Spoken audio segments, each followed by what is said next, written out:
ចាជំរាបសួរពុកម៉ែបងប្អូនទាំងអស់គ្នាថ្ងៃនេះខ្ញុំណាត់ជាមួយនឹងបងស្រីជនជាតិខ្មែរយើងម្នាក់ដែលគាត់រស់នៅ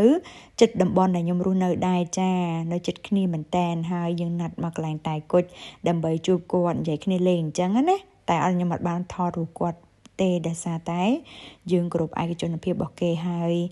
ខ្ញុំបានជជែកលេងជាមួយគាត់ហើយក៏ខ្ញុំដើរមករកទិញកាដូជូនអូនជូនមិត្តភក្តិអូនសូហ្វីយ៉ាដែលសារតែគាត់ birthday ណាទឹកក្រោយនេះឯងចាពីរនាក់អពុកម៉ែបងប្អូនអើយគឺថារៀងខែលដែរចាឥឡូវនេះអូនសូហ្វីយ៉ាគាត់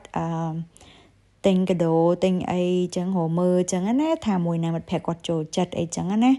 ហើយទិញអាទូចទៅមើលទៅវាទូចពេកទិញអាធំទៅវាអស់រៀងខែលដែរចាពុកម៉ែបងប្អូនអើយប៉ុណ្ណឹងសោះនេះ30 យូរ៉ូហើយគេឆ្លាញ់អាហ្នឹងអញ្ចឹងណាអញ្ចឹងក៏ទិញឲ្យទៅអាទូច17 យូរ៉ូអញ្ចឹងវាទូចចាំថាបន្តិចទៀតទៅពាក់កណ្ដាលទៀតទៅយើងបានអាធំអញ្ចឹងណាចាហើយឥឡូវនេះយកកាដូមកឲ្យគេខ្ចប់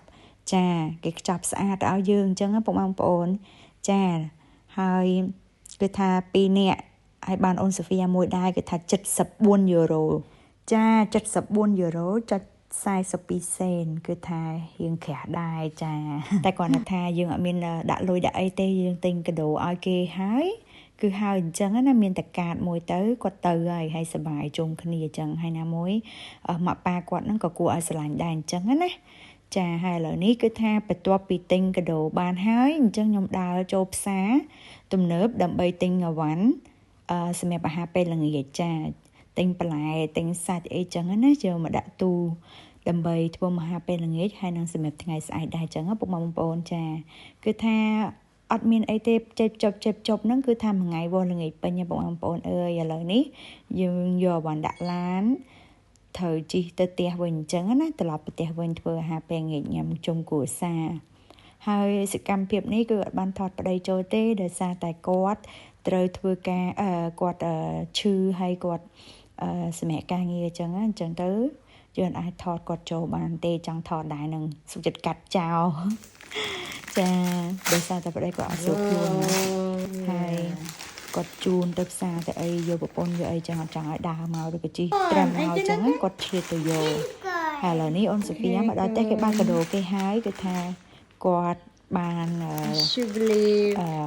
Vali makeup ចាគេ makeup របៀបគ្រឿងសម្អាងពុកម៉ែបងប្អូនចាគឺឥឡូវនេះគាត់ចូលចិត្តអាយុ6 ឆ្នាំហើយអញ្ចឹងគាត់ឆ្លាញ់របៀបមនុស្សធំហើយមើលប៉ុណ្ណាបងប្អូនអើយតាមពិតទៅគ្រឿង make up តែបន្តិចទេធំកេះនឹងឯងចាថ្លៃអាគេហៅថាអូយខ្ញុំមិនដឹងនិយាយថាអីខ្ញុំហៅកេះអញ្ចឹងចាហ្នឹងហើយឥឡូវនេះយើងហើយចូលមកអាហារពេលល្ងាចយើងវិញគឺថាខ្ញុំឈិនឆៃបងប្អូនអើយគឺថាដល់ម៉ោងអាហារពេលល្ងាចហើយរៀងឃ្លានដែរអញ្ចឹងទៅខ្ញុំញ៉ាំងាយឥឡូវនេះខ្ញុំស្រកគីឡូបាន5 គីឡូបងប្អូនអើយគឺថាខ្ញុំសប្បាយចិត្តមែនតែន